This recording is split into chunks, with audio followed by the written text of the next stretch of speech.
That's the Insurance Institute for Highway Safety's front crash of the Chevrolet Silverado. As the Silverado strikes the offset barrier, intrusion into the passenger compartment is minimal. The vehicle earns the highest score of good.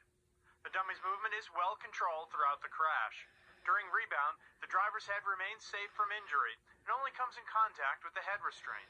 There is a low risk of injury to the neck, head, and chest in a crash of this severity. However, forces on the lower leg indicate that an injury would be possible.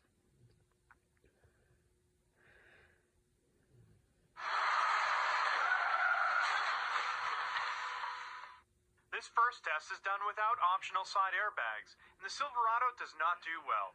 It earns the lowest score of poor.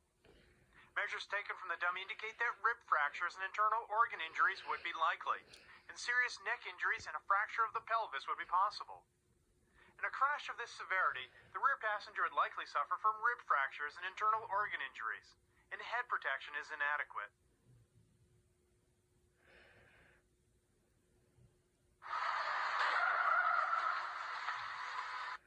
Now this is the side crash of the Silverado with optional side airbags. Head protection is improved, but still the Silverado earns a poor score. Even with side airbags, the driver is likely to suffer rib fractures and internal organ injuries. Serious neck problems would be possible in a crash of this severity.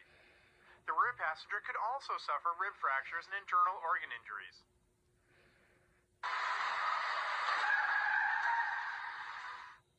Beginning with 2010 models, side curtain airbags became standard on all Silverados.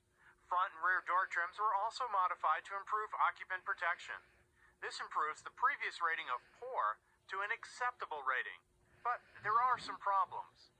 For the driver, rib fractures would be possible in a crash of this severity. As for the rear passenger, measures taken from the dummy indicate possible rib or internal organ injury.